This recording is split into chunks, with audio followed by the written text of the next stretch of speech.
Apakah sudah muncul PowerPoint-nya? Sudah, Pak.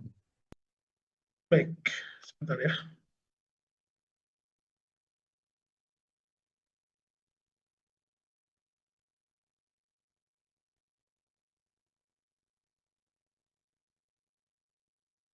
Oke, baik, minggu lalu kuisnya bisa ya dikerjakan ya? Iya, Pak. Oke, ini contoh rekaman ya. Bisa kita lihat ini untuk yang gempa terjadi tanggal 27 Maret 2004 di Cina ya. Ini terekam di stasiun yang ada di Jepang gitu ya. Artinya ini jauh dari sumbernya gitu ya, bisa kita lihat di sini. Oke. Kemudian ini adalah rekaman seismogramnya. Ini adalah komponen vertikal, komponen radial, dan komponen transversal gitu ya. Kemudian bisa kita lihat di sini beberapa lintasan gelombang yang dijalarkan oleh sumber gempa gitu ya. Itu ada yang melewati inti dalam, ada yang melewati inti luar, dan mantel. Di sini di dalam bumi itu bersifat Fe solid ya, atau Fe padat. Kemudian inti luar bumi itu bersifat Fe fluid, dan secara umum mantel ini bersifat padat. Misal kita punya lintasan sinar gelombang yang melewati interior bumi gitu ya. Jadi misal gempanya itu kedalamannya cukup dalam, misal kedalaman 100 km, kemudian magnitudenya di atas 7 gitu ya. Nah, ini bisa kita lihat bahwa gelombang seismik menjalar sepanjang lintasan multiple antara sumber dan penerima ya, sehingga menghasilkan seismogram yang berisi banyak fase gelombang selain P dan S. Minggu lalu sudah saya kenalkan bagaimana fase-fase gelombang seismik dalam yang melalui lapisan inti luar yang bersifat Fe fluid, kemudian inti dalam yang bersifat Fe solid, kemudian lapisan mantel yang bersifat solid. Nah, di sini lintasan gelombang P itu lintasannya katakanlah dalam gambar merah ya, sedangkan lintasan gelombang S dalam tanda merah titik-titik. Misal ada event gempa, kedalamannya katakanlah tadi 100 km, magnitudenya 7 misal gitu ya, sehingga cukup untuk menghasilkan energi sehingga menjalankan gelombang cukup jauh dari sumbernya dan juga bisa melewati lapisan mantel dan inti. Nah, ini mengapa kalau kita melihat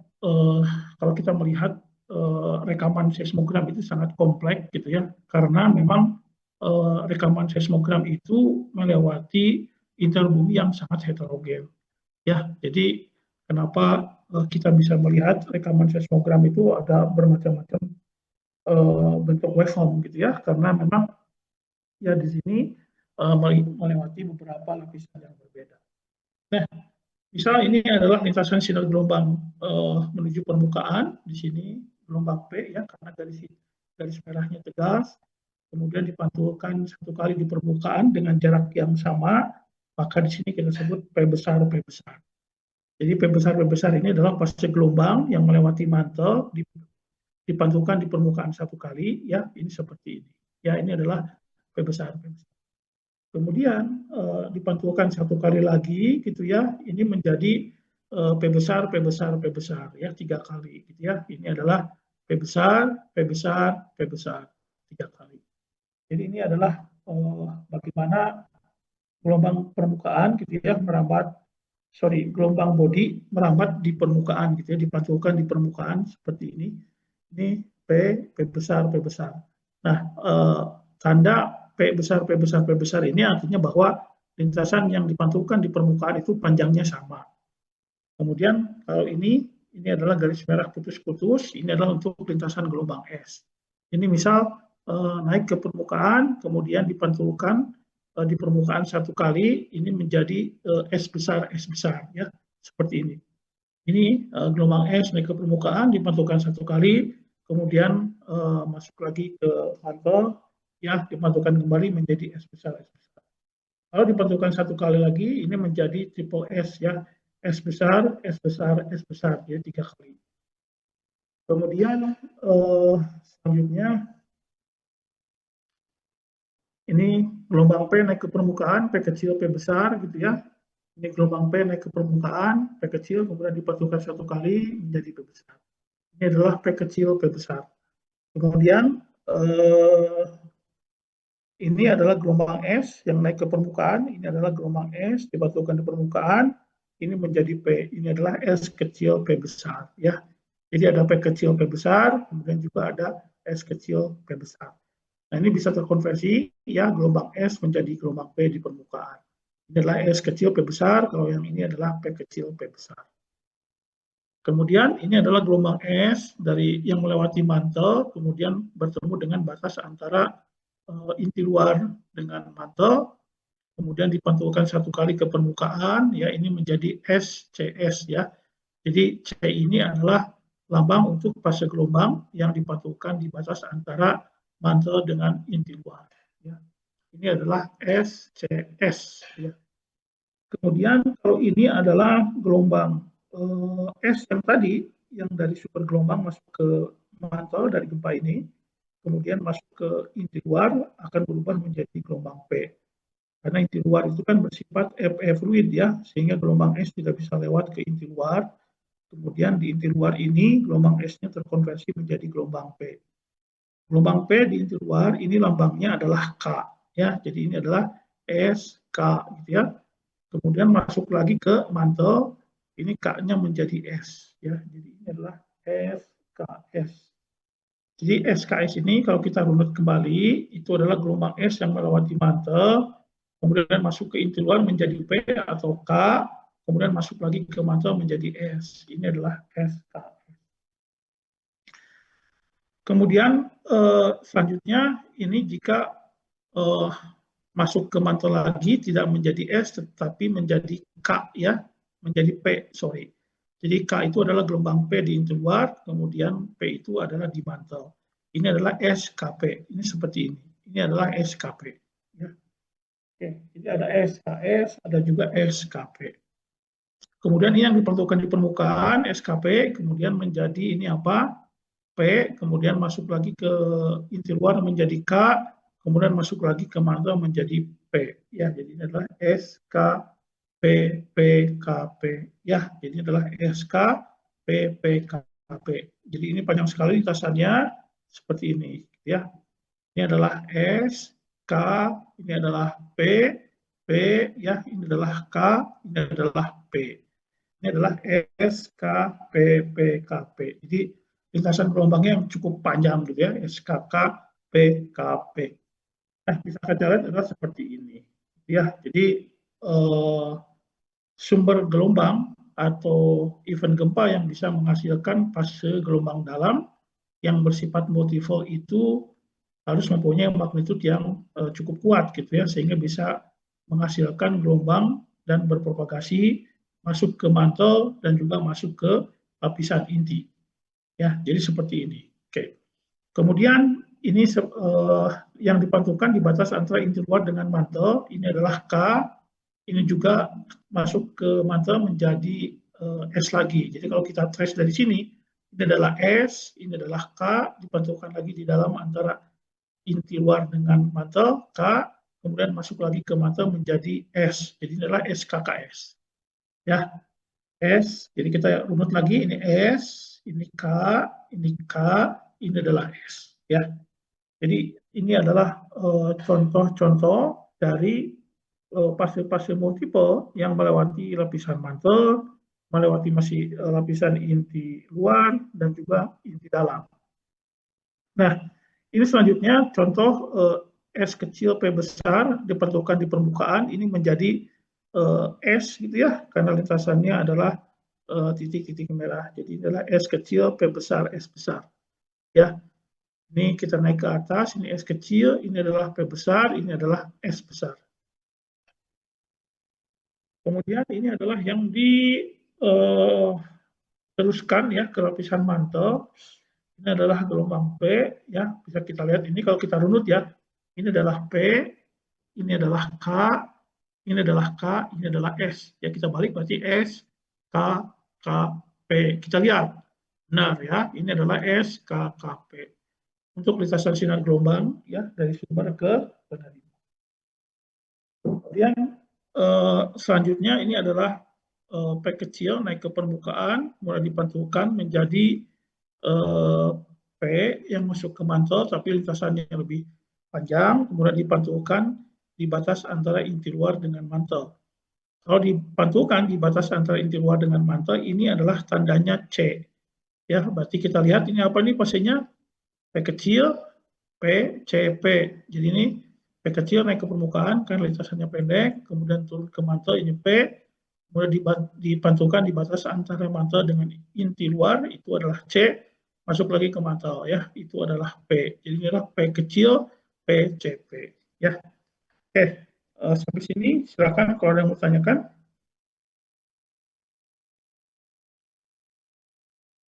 Ada yang mau tanyakan silakan. Jelas, Pak. Oke, baik. Saya lanjutkan lagi ya. Nah, ini adalah bagaimana gelombang es terkonversi di permukaan menjadi gelombang P. Ini menjadi S besar, P besar. Ya. Jadi gelombang es bisa terkonversi menjadi P, begitupun sebaliknya gelombang P juga bisa terkonversi menjadi S di batas lapisan yang berbeda. Kemudian ini adalah P besar, ya, terkonversi menjadi S, ini menjadi P besar, S besar, itu seperti ini. Nah, selanjutnya itu adalah ini adalah gelombang P yang masuk ke mantel, kemudian masuk lagi ke inti luar, kemudian masuk ke inti dalam, masuk ke inti luar. Nah, ini bisa kita lihat, ini P di mantel, kemudian P di inti luar itu disebut K, kemudian untuk P di inti dalam itu disebut dengan I besar. Ya, jadi P di inti dalam itu adalah lambangnya I besar. Ya, kemudian masuk lagi P-nya ke inti luar itu jadi K. Kemudian masuk lagi ke mantel ya jadi P lagi. Ya, ini adalah P, K, I besar, KP. Ya, jadi P itu lewat mantel, K itu adalah P yang lewat inti luar, I itu adalah P yang lewat inti dalam, K itu adalah P yang lewat inti luar, dan P itu adalah yang lewat mantel. Ya, jadi ini adalah PKI besar KP. Kemudian ini bisa kita lihat, ini adalah gelombang P yang masuk ke inti dalam. Ya, gelombang P yang masuk ke inti dalam berubah menjadi S. Jadi gelombang S yang ada di inti dalam itu disebut dengan J. Ya, gelombang S yang ada di inti dalam itu disebut dengan J. Kemudian ini adalah masuk ke inti luar, ya, berubah menjadi P lagi. P di inti luar itu disebut dengan K, gitu ya. Kemudian masuk lagi ke mantel menjadi P, ya. Jadi ini adalah P, K, J, K, P. P itu di mantel, K itu adalah P di inti luar, J itu adalah S di inti dalam. Ya, sekali lagi, ada gelombang S yang masuk inti dalam, itu lambangnya J. Ya, mungkin kalian masih ingat ada model 1D kecepatan gelombang P, di P, ada model 1D kecepatan gelombang S atau VS, ya. Ada model densitas interior bumi, mulai dari mantel, inti luar ke inti dalam. Nah, di inti luar, model 1D VS itu tidak ada. Karena VS di inti luar itu 0, karena inti luar bersifat fluid, sehingga rigiditasnya sama dengan 0, maka VS-nya sama dengan 0. Akan tetapi, di inti dalam, itu gelombang S-nya muncul lagi. Nah, gelombang S yang muncul di inti dalam, itu fasenya disebut dengan fase J. Ya, jadi ini adalah P, K, J, K, P. Ya, kalau kita runut ulang, ini adalah P, K, ya, sorry, ini adalah P, K, kemudian J, kemudian K, kemudian P. Ya, ini adalah P, K, J, K, P. Nah, itu adalah fasenya seperti itu, ya, P, K, J, K, P. Kemudian ini adalah, ya, ini ada lagi, ini dari arah sini ya, dari P kecil PCP dipantulkan di permukaan, ya kemudian menjadi S, ya kemudian masuk menjadi K, dipantulkan lagi menjadi K, kemudian masuk lagi menjadi P ya. Nah ini adalah P kecil, PCP, SKKP ya. Ini seperti ini. Nah, oke, kalau kita runut lagi, ini dari sumber gempa di sini gelombangnya naik ke atas, gelombang P lintasannya pendek, kemudian masuk ke mantel, dipantulkan di batas antara inti luar dan mantel itu C, masuk lagi ke mantel menjadi P, ya masuk ke permukaan ini menjadi dipantulkan lagi menjadi S, kemudian masuk ke inti luar menjadi K, dipantulkan lagi di batas inti luar dan mantel menjadi K, kemudian masuk lagi ke mantel menjadi P. Nah, ini adalah P kecil, PCP, SKKP ya. Anda bayangkan ini lintasannya multiple, artinya cukup panjang gitu ya, sehingga itu perlu energi yang cukup kuat ya uh,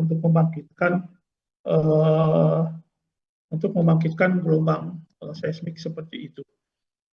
Jadi inilah gambarannya bagaimana lintasan gelombang P dan S itu menjalar cukup jauh ya, artinya bahwa sumber dari gelombangnya yaitu event gempanya cukup energinya untuk merambatkan tersebut. Nah, dari lintasan-lintasan sinar gelombang inilah kita memahami bahwa interior bumi kita itu berlapis ya. Kita memahami interior bumi kita itu ada mantel, ada inti luar, ada inti dalam. Inilah salah satu kontribusi dari bidang seismologi bagaimana kita memahami interior bumi. Ya, kita jadi paham mana lapisan mantel bumi gitu ya, mana lapisan inti luar, mana lapisan inti dalam.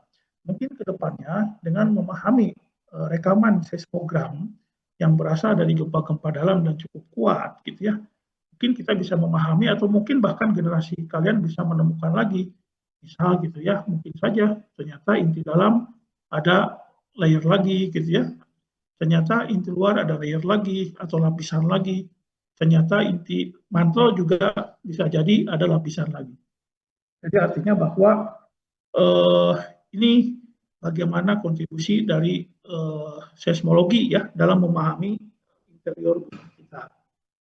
Kemudian juga ada yang disebut dengan shadow zone atau zona bayangan ya. Misal ya ada sumber gempa di sini. Kemudian stasiun seismograf atau receivernya itu ada pada jarak katakanlah ini dalam derajat ya, 1 derajat itu ekuivalen dengan 111 km. Ini 30 derajat, 60 derajat, 90 derajat, 150 derajat sampai 180 derajat.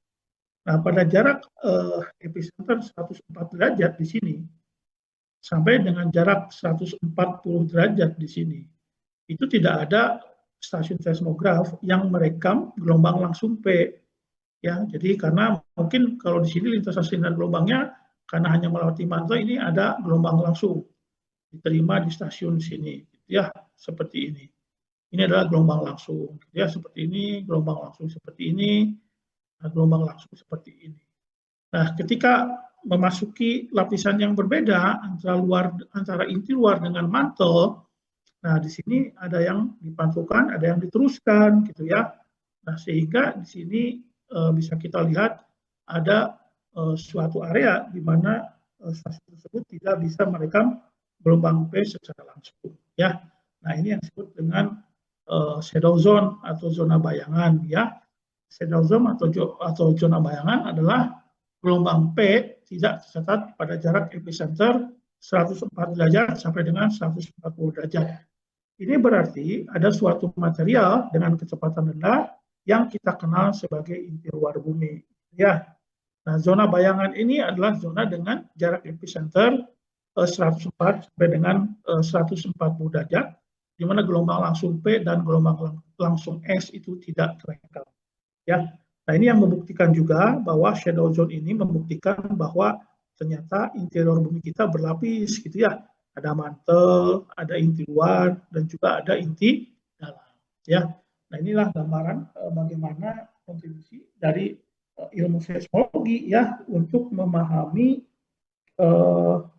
interior bumi kita, ya. Ini adalah shadow zone. Nah, ini kemudian apa yang mengkontrol dari gelombang seismik gitu ya, atau dari kecepatan gelombang seismik. Nah, yang mengkontrol kecepatan gelombang seismik di sini, misal ya, kita punya hubungan kan, alfa itu sama dengan pp, atau kecepatan gelombang P sama dengan akar dari ini lambda tambah 2 mu dibagi rho, sama dengan akar dari kappa tambah 4/3 mu dibagi rho. Ya, di mana kappa di sini adalah Book modulus. Nah, rho di sini adalah densitas. Nah, Book modulus itu apa? Book modulus itu adalah tingkat kesukaran suatu benda untuk dimampatkan.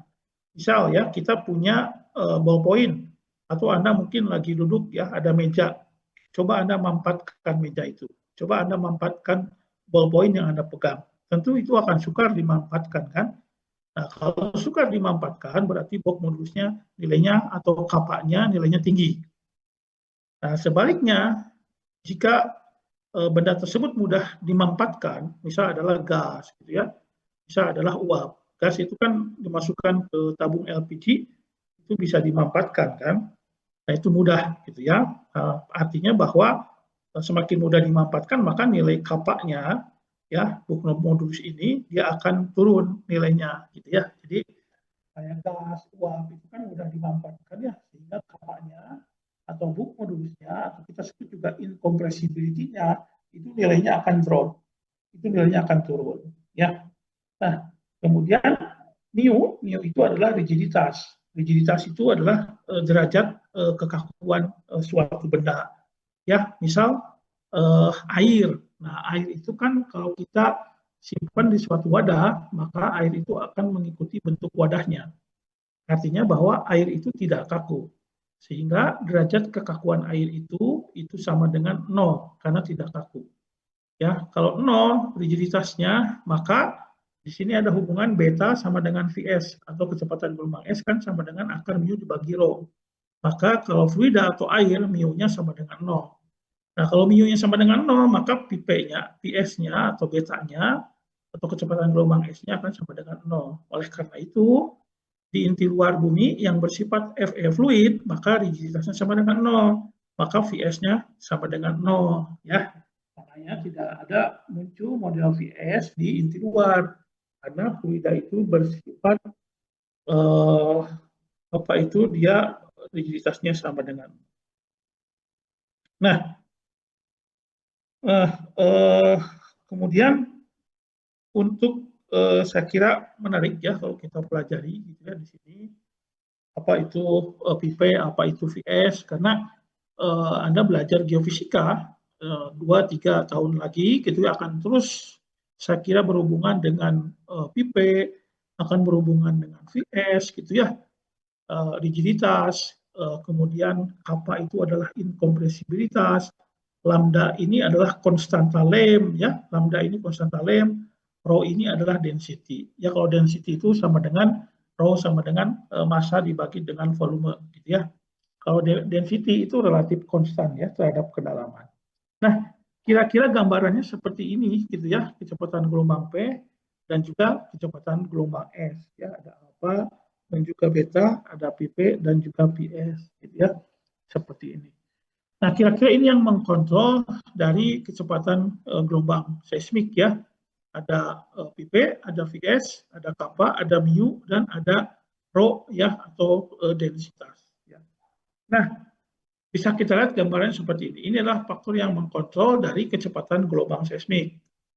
Nah, kalau dari literatur yang ada, ini adalah gambaran kecepatan gelombang seismik dalam batuan, dalam kilometer per second ya, dari katakanlah aluvium gitu ya, kecepatannya berapa, kecepatan gelombang seismiknya sen, pasir berapa, mud ya atau lumpur berapa, shale gitu ya, ini berapa, kemudian sandstone, batuan pasir itu berapa gitu ya, limestone, karbonatan, gamping berapa, kemudian dolomit juga berapa, anhidrit, gypsum, salt, granit, dan gabbro. Nah, gabbro itu batuan beku, batuan paling keras sehingga punya nilai PP-nya paling tinggi. Ya, semakin keras suatu batuan itu akan mempunyai nilai PP-nya itu yang paling tinggi karena keras gitu ya. Nah, kalau di daerah-daerah yang zona lemah, daerah-daerah pasir melting leburan, daerah-daerah batuan yang berpori berisi air itu relatif kecepatan gelombang seismiknya rendah ya dibandingkan dengan batuan-batuan yang keras di mana mempunyai kecepatan gelombang seismiknya yang tinggi ya. Nah, di sini apa yang mempengaruhi kecepatan gelombang seismik ya? Ada beberapa parameter yang mempengaruhi kecepatan gelombang seismik. Ada tekanan ya. Jadi kecepatan tinggi untuk tekanan tinggi, kemudian ada temperatur ya, kecepatan rendah untuk temperatur tinggi, kemudian ada komposisi kimia dan fase. Kemudian ada keberadaan air dan lemburan di mana rigiditas dan kecepatan gelombang bernilai 0 pada medium cair ya. Oke, seperti itu. Jadi ini ada 4 ya parameter yang mempengaruhi kecepatan gelombang seismik ya. Ada tekanan, temperatur, komposisi kimia dan fase, kemudian ada keberadaan air dan lemburan. Oke. Nah, ini model kecepatan seismik dan densitas ya. Ini sampai ke jari-jari bumi atau ke pusat bumi kita. Ini jari-jari bumi kita ya, mulai dari permukaan sampai di pusat bumi kita itu 0 km. Nah, ini adalah lapisan mantel, ini adalah inti luar, dan inilah inti dalam. Nah, ini untuk nilai PP, PS, dan density ya. Nah, bisa kita lihat di sini bahwa densitas PP dan PS itu relatif naik terhadap kedalaman gitu ya. Kemudian kalau di inti luar nilai PS tidak muncul atau 0, kemudian di inti dalam nilai PP atau VS-nya itu adalah ada gitu ya. Nah, ini kira-kira seperti ini. Kenapa di inti luar PS-nya nggak ada gitu ya? Ya karena tadi inti luar bersifat fluid sehingga rigiditasnya sama dengan 0, sehingga kita bisa memperoleh itu VS-nya juga sama dengan 0. Nah, kira-kira ini adalah model satu dimensi dari PP dan VS terhadap kedalaman ya atau jari-jari bumi kita. Nah, mengenai material yang menyusun dari lapisan mantel itu apa saja ya. Mantel kita definisikan ada mantel bagian atas, ada mantel bagian bawah. Mantel bagian atas itu sampai kedalaman kurang lebih 410 km. Kalau zona transisi mantel itu 410 sampai dengan 660 km. Kalau mantel bawah itu dari kedalaman 660 sampai dengan 2900 km. Nah, secara umum lapisan mantel ini tersusun dari batuan olivin. Ya, jadi sekitar 60% itu ada Mg, ada Fe, SiO4 atau silika. Dan juga ada ortofiroksen, ada klinofiroksen, dan juga ada garnet. Ya. Nah, ini kira-kira material dari penyusun dari material bumi kita. Nah, kemudian untuk inti itu kan ada inti luar dan ada inti dalam. Ya, kalau inti luar itu bersifat Fe fluid, kalau inti dalam itu bersifat Fe solid. Ya, nah ini Fe di sini kandungannya ya ada sulfur, ada silika, ada oksigen, ada potasium dan ada hidrogen. Ya, S, Si, O, K dan H. Gitu ya. Kemudian selanjutnya kita masuk ke pembahasan pendahuluan geofisika. Jadi kita sudah mempelajari tentunya ya, sudah jauh belajar seismologi, belajar mungkin metode lain gitu ya oleh Pak Teddy ya. Nah, kita review kembali apa itu geofisika. Ya, geofisika itu adalah aplikasi metode fisika untuk mempelajari bumi. Ya, jadi geofisika itu sangat penting untuk memahami bagian bumi yang padat ya. Jadi kita mempelajari geofisika itu untuk mempelajari solid earth ya, bagian bumi yang padat. Kemudian geofisika ini bisa berkontribusi pada studi geologi untuk semua skala, mulai dari skala global, skala medium seperti pencarian minyak dan mineral, serta skala kecil seperti untuk teknik sipil, arkeologi, polusi air tanah, serta pemetaan geologi secara detail. Artinya geofisika bersama-sama dengan geologi ya, kita berkolaborasi multidisiplin ya untuk mempelajari bagaimana subsurface kita. Nah, geofisika berbeda dari metode lainnya yang mempelajari bumi karena geofisika tanda kutip ya bisa melihat ke dalam bumi dengan memanfaatkan data-data yang terekam oleh instrumen di permukaan bumi kita, di mana pengukurannya dilakukan jauh dari target, biasanya di permukaan. Jadi dalam hal ini geofisika melihat bumi dalam terminologi profetifisisnya yang membantu informasi dari hasil studi geologi. Jadi dalam hal ini geofisika tidak menggantikan geologi, akan tetapi saling melengkapi. Jadi geofisika dan geologi itu saling melengkapi satu sama lain, gitu ya. Sehingga Anda juga harus belajar geologi juga. Nah, nanti kalau kalian belajar geofisika, nanti akan menghasilkan image atau display atau gambaran atau peta dari profil aktivitas geofisika yang Anda cari. Ketika Anda interpretasi, maka pemahaman geologi Anda juga harus ada, gitu ya. Nah, kita di geofisika mempelajari interior bumi skala global yang tadi saya infokan ya, mulai dari lapisan mantel, kemudian lapisan inti luar yang bersifat fluid, kemudian ada lapisan inti dalam yang bersifat solid ya.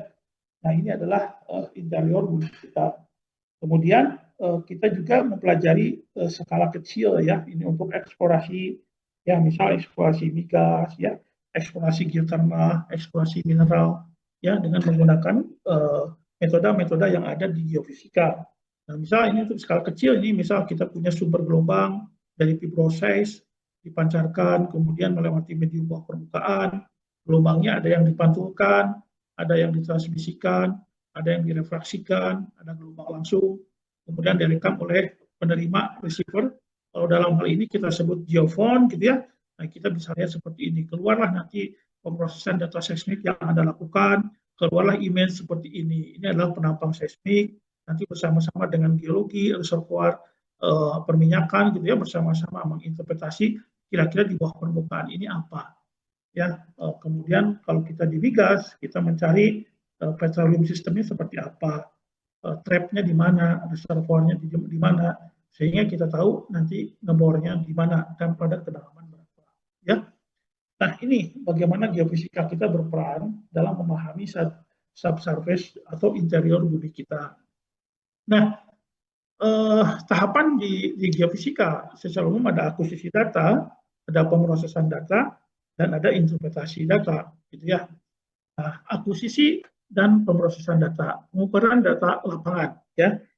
Jadi hampir semua pengukuran geofisika itu dilakukan di permukaan, ya, untuk mengurangi biaya dan waktu pengeboran, dan juga karena pengeboran belum bisa sampai ke kedalaman yang sangat dalam. Jadi jari-jari bumi kita kan kurang lebih 6.370 km.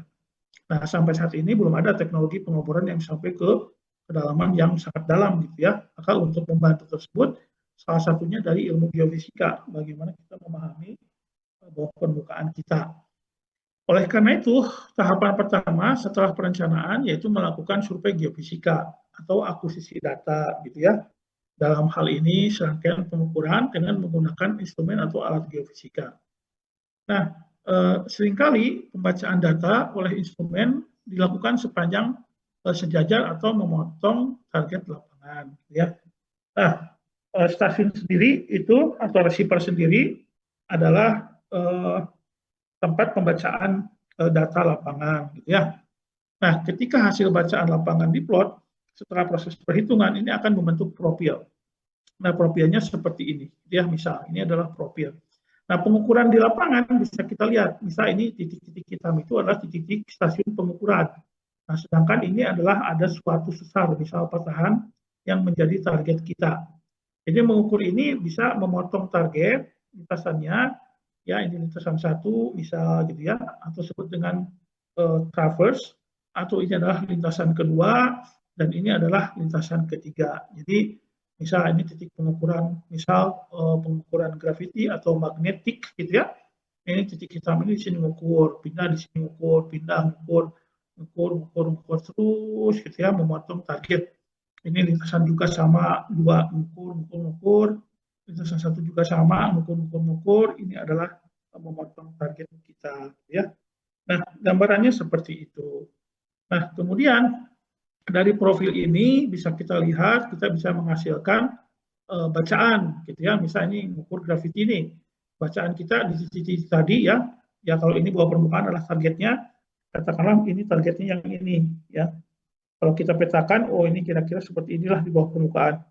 Ternyata ketika kita plot hasil pengukuran kita, misal gravity, gitu ya. Oh ada sesuatu profil atau nilai tinggi, gitu ya, seperti ini. Ya, nah kira-kira kita coba modelkan nilai graviti yang bisa menghasilkan anomali seperti ini, itu bawah permukaannya seperti apa. Gitu ya. Jadi ini bagaimana kita mencoba memodelkan bawah permukaan kita gitu ya dengan hasil pengukuran di lapangan. Ya, jadi kita seperti ini. Ya, bacaan anomali. Oke.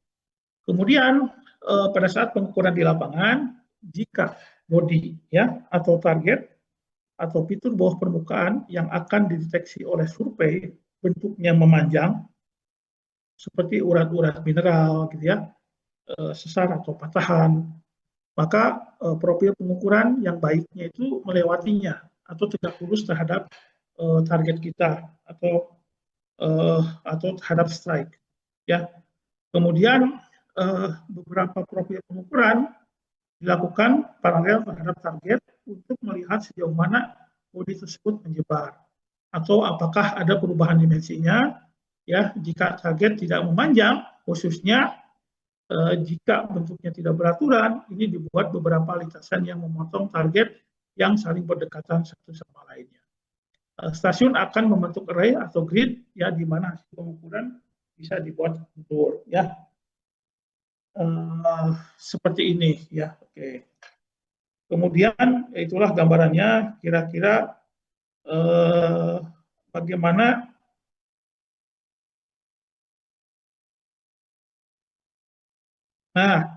gambarannya bagaimana kita melakukan pengukuran di lapangan. Ya. Nah, kalau kita mengukur di lapangan, misalkan kita pengukurannya itu memotong zona target, kemudian ada juga yang searah dengan target. Ya, oke. Nah, hasil pengukuran ya bisa kita plot ya, nanti kita punya kontur gitu ya. Misal titik-titik hitam ini adalah daerah-daerah titik pengukuran kita atau stasiun pengukuran kita. Kemudian kita plot nilainya, hasilnya akan seperti ini, misalnya gitu ya. Oke. Kemudian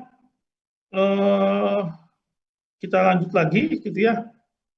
Ini reduksi data gitu ya. Nah, bacaan mentah atau raw data dari instrumen itu tidak bisa langsung digunakan. Jadi harus kita olah dulu, harus kita proses dulu gitu ya. Nah, di sini survei gravitasi untuk mendeteksi keberadaan bodi massa melalui gaya tarik gravitasi permukaannya harus dilakukan beberapa koreksi terhadap data bacaannya. Jadi untuk setiap undulasi topografi permukaan, di mana gaya tarik gravitasi juga bervariasi terhadap ketinggian di atas rata-rata muka laut. Kemudian juga ada survei magnetik, ini untuk perubahan medan magnetik bumi selama survei dilakukan. Nah, misal gambarannya seperti ini sebelum reduksi atau sebelum koreksi ya, ini pengukuran seperti ini, karena ada topografi gitu ya. Nah, memang di bawah permukaan ada seperti ini ya. Kemudian setelah reduksi topografi ya, ini gambarannya seperti ini. Ya, ini adalah ada anomali. Oke. Nah, itu gambarannya. Kemudian itu adalah gambarannya gitu ya. Bagaimana ada reduksi dan koreksi ya ketika dilakukan akuisisi data. Kemudian pada saat kita melakukan akuisisi dan pemrosesan data, itu ada yang disebut dengan anomali. Jadi anomali itu adalah bagaimana itu keberadaan target ya. Dalam bahasa sehari-hari, anomali merupakan sesuatu yang di luar rata-rata. Jadi anomali itu bisa lebih tinggi dari nilai rata-rata atau bisa lebih rendah dari nilai rata-rata. Itu disebut dengan anomali. Nah, kita sebetulnya di geofisika itu mencari anomali dari nilai rata-rata gitu ya. Anomalinya bisa anomali lebih tinggi dari nilai rata-rata, bisa anomalinya lebih rendah dari rata-rata. Biasanya kalau kita berbicara anomali lebih tinggi dari nilai rata-rata, ya kita sebut itu anomali positif. Ya, kalau itu anomalinya itu lebih rendah dari rata-rata, itu bisa kita sebut sebagai anomali negatif. Ya, tapi dalam geofisika merupakan suatu hal yang umum, di mana anomali merupakan suatu nilai yang lebih besar atau lebih kecil relatif terhadap rata-rata dari profil atau peta kontur. Ya, ini gambarannya seperti ini. Ya, anomali, ya ada anomali yang lebih tinggi dari rata-rata, ada anomali yang lebih rendah dari nilai rata-rata. Ya. Kemudian sinyal dan noise ya. Meskipun data telah direduksi, profil mungkin masih kurang jelas menunjukkan target yang kita inginkan. dikarenakan adanya noise. Ya, noise bukan merupakan suara, tetapi variasi fluktuasi yang tidak diinginkan yang ada dalam pengukuran. Ya, noise ya dalam waktu seismologi dan dalam ruang itu adalah survei magnetik. Sedangkan sinyal itu adalah bagian yang diinginkan. Jadi apa itu noise, apa itu sinyal tergantung dari tujuan survei. Jadi secara umum kalau kita melakukan pengukuran di lapangan, biasanya yang dicari oleh kita itu adalah sinyal, bukan noise gitu ya. Tapi sekarang juga dari noise juga bisa kita gunakan gitu ya. Noise jadi data gitu kan. Sinyal jelas, sinyal adalah data yang kita inginkan ya. Oke. Nah, ini gambaran, ini dalam domain waktu, yang bawah dalam domain ruang. Apa yang disebut dengan noise dalam domain waktu? Misal ini nih, ini tanpa ada noise, clear sekali waveformnya. Nah, ini kalau dalam ruang, dalam waktu ada noise, berarti ada ringing seperti ini nih. Memang bentuknya polanya sama, tetapi ada ringing. Nah, ini yang disebut dengan noise. Kalau dalam skala ruang, misal ya, ini pengukuran, ya, ini adalah bacaan data dari lapangan. Di bawah permukaan kita ada daik ya, ada granit ya seperti ini. Nah, ini katakanlah kita ingin mencari bentukan di sini, tetapi di sini ada daik gitu ya. Padahal target kita adalah granit ya. Granit kita itu yang tanpa ada daik itu yang garis hitam putus-putus, polanya ke bawah ke sini. Tapi karena adanya daik, ya seolah-olah ada gangguan seperti ini. Ya, padahal sebetulnya polanya itu ke bawah seperti ini. Ya, jadi itu tadi ya. Jadi kalau kita melihat sinyal, kita melihat noise, itu kan ada yang dalam domain waktu, gitu ya. Ada yang dalam domain ruang. Ya, bisa kita lihat seperti ini. Kemudian bisa kita lihat seperti itu.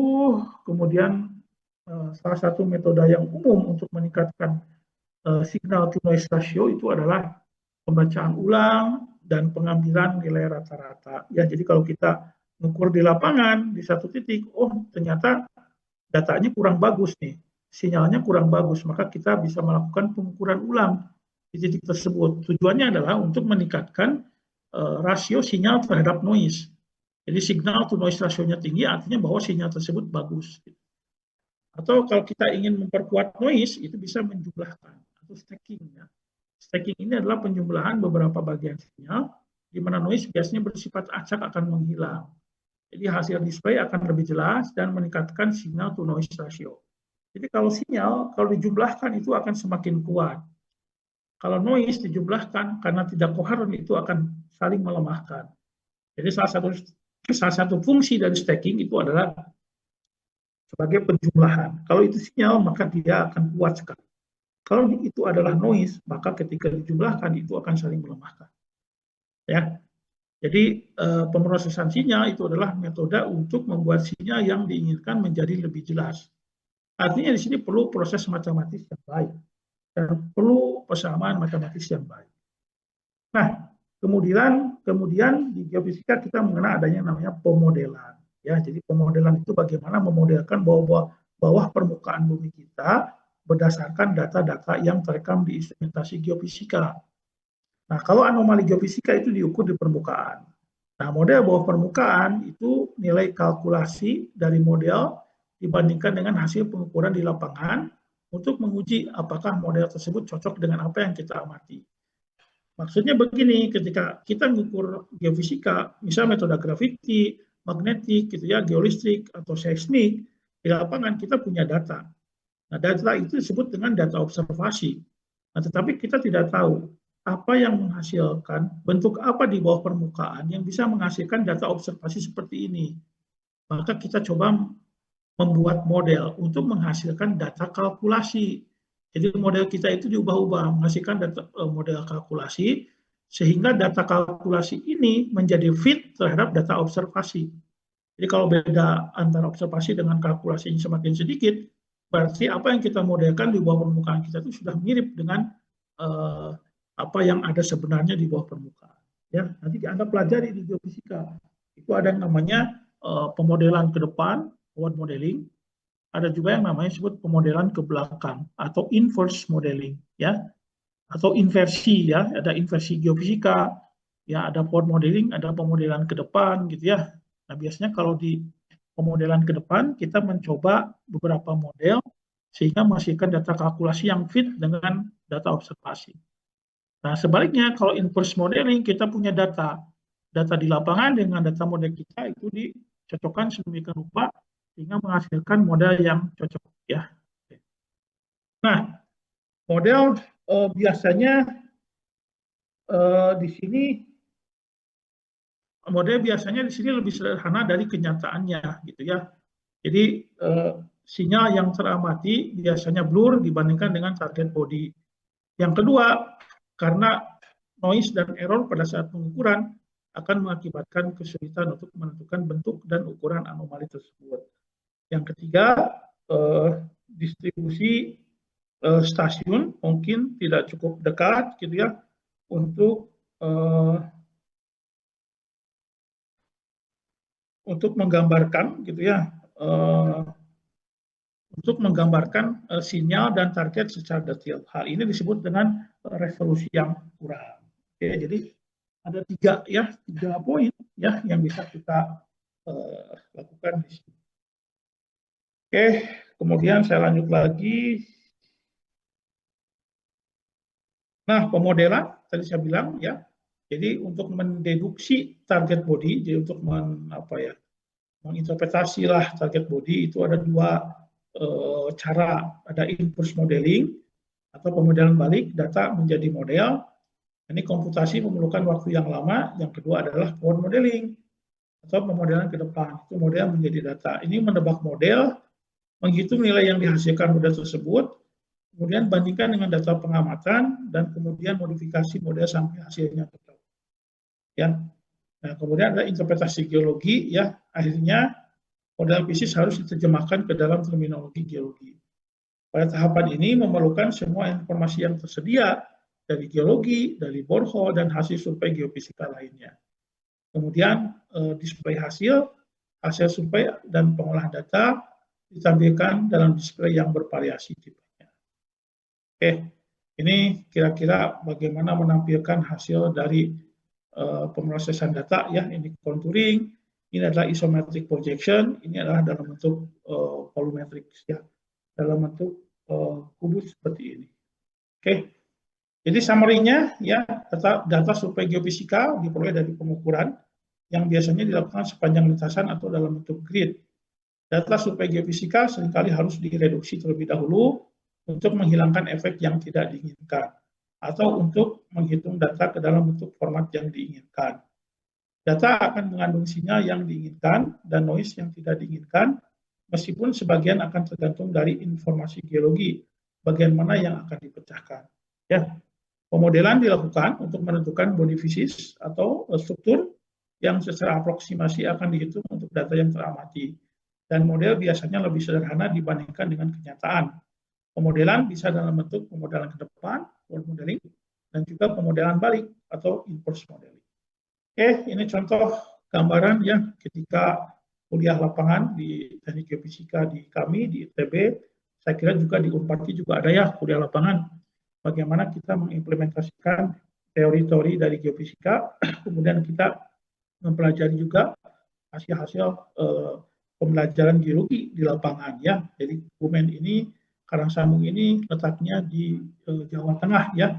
Di situ ada struktur geologi yang kompleks yang dulunya jutaan tahun yang lalu itu adalah zona subduksi yang terangkat gitu ya. Oke, ini gambaran bagaimana pengukuran di lapangan ya, ada alat pengukur seismik refraksi, ada magnetometer, ada gravimeter, ada resistivmeter. Ini contoh pada saat akuisisi data geolistrik, ini akuisisi data georadar, GPR, ya, ini pengukuran seismik di lapangan memang panas gitu ya. Kemudian kadang juga hujan gitu ya. Kemudian ini pengukuran geolistrik. Nah, ini juga sama ketika pengukuran di lapangan, ini pengukuran gravity. Ya, ini gravimeter, ini GPR, kemudian ini siangnya kita akuisisi data, malamnya kita diskusi sampai malam ya. Sampai jam 10 biasanya, ya bagaimana data-data yang kita ambil pada hari itu, kemudian kita diskusikan hasilnya seperti apa. Kemudian ini bagaimana kita mempelajari geologi, ya sketsa, ya kemudian juga memahami batuan di lapangan, morfologi, dan lain sebagainya. Ya, ini langsung ke lapangan, mendeskripsikan batuan di lapangan seperti apa yang diperoleh kita ketika kita peroleh di kuliah. Jadi kita geologi geofisika itu saling mengisi. Ini di lapangan, ini di sungai gitu ya. Ini menjelaskan ya bagaimana di sini ada sketsa topografi dan lain sebagainya, dijelaskan bagaimana kita membuat hal tersebut, ya kita pelajari. Nah ini gambaran kalau kita ke lapangan seperti ini, kemudian dibuat sketsanya ya dari geologi di sini, kemudian kita jelaskan, kita deskripsikan apa yang kita peroleh di perkuliahan, kita implementasikan di lapangan. Nah ini batuan-batuan yang muncul di permukaan, kita pelajari, oh ini batuan apa, kita jelaskan kenapa ada di sini, kita deskripsikan dan seterusnya. Nah, ini di lapangan gitu ya, bagaimana di sungai ada sikapan-sikapan, kemudian kita pelajari batuan-batuan tersebut. Ya, saya kira seperti itu ya.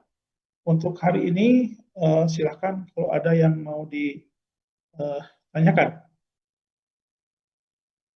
Apakah yang saya sampaikan jelas suaranya? Jelas, Pak. Jelas, Jelas, Pak. Pak. Bisa dipahami yang saya sampaikan? Iya, Pak. Bisa dipahami, Pak. Baik, kalau tidak ada, ini pertemuan ketiga, nanti sampai jumpa di pertemuan keempat ya. Selamat siang semuanya. Assalamualaikum, sampai jumpa ya. Mari. Yang Pak, terima kasih, Pak. Terima kasih, Pak. Terima kasih, Pak. Pak.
Pak, di luar.